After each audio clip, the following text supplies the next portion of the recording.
మాజీ ప్రధాని మన్మోహన్ సింగ్ అంతిమయాత్ర మొదలైంది. ఢిల్లీలోని ఏఐసీసీ ప్రధాన కార్యాలయం నుంచి నిగంబోధ్ ఘాట్ వరకు యాత్ర కొనసాగింది. అక్కడ ప్రభుత్వ లాంఛనాలతో మన్మోహన్ సింగ్ అంత్యక్రియలు నిర్వహించనున్నారు. మన్మోహన్ పార్థివ దేహాన్ని శనివారం ఉదయం ఏఐసీసీ ప్రధాన కార్యాలయానికి తీసుకొచ్చారు.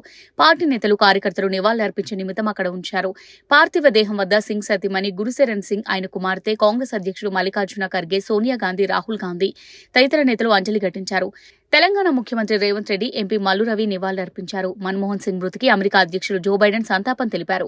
మాజీ ప్రధాని సతీమణి గురుశరణ్ సింగ్ కుటుంబ సభ్యులకు బైడెన్ దంపతులు ప్రగాఢ సానుభూతి తెలియజేశారు. ఈ మేరకు వైట్ హౌస్ ప్రకటన విడుదల చేసింది. ప్రజల సందర్శనార్థం డాక్టర్ మన్మోహన్ సింగ్ భౌతిక కాయాన్ని కాంగ్రెస్ ప్రధాన కార్యాలయంలో ఉంచారు. ఇక్కడ ప్రజలు ఆయనకు నివాళులర్పిస్తారు. దీని తర్వాత అతని అంత్యక్రియలు నిగంబోధ్ ఘాట్లో నిర్వహించారు. ఆర్మీ వాహనంలో కాంగ్రెస్ ప్రధాన కార్యాలయానికి భౌతిక కాయాన్ని తీసుకొచ్చారు. కాంగ్రెస్ ప్రధాన కార్యాలయం వెలుపల ఆర్మీ వాహనం ఆపి ఆయన మృతదేహాన్ని భుజాలపై మోసుకుని లోపలికి తీసుకెళ్లారు.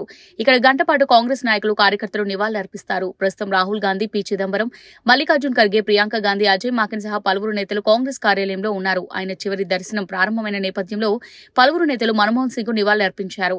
ఇది ఇలా ఉండగా మాజీ ప్రధాని మన్మోహన్ సింగ్ అంత్యక్రియలు రాజ్ఘాట్ సమీపంలోనే జరగాలని కాంగ్రెస్ నేత సుఖ్జిందర్ సింగ్ రంధావా అన్నారు.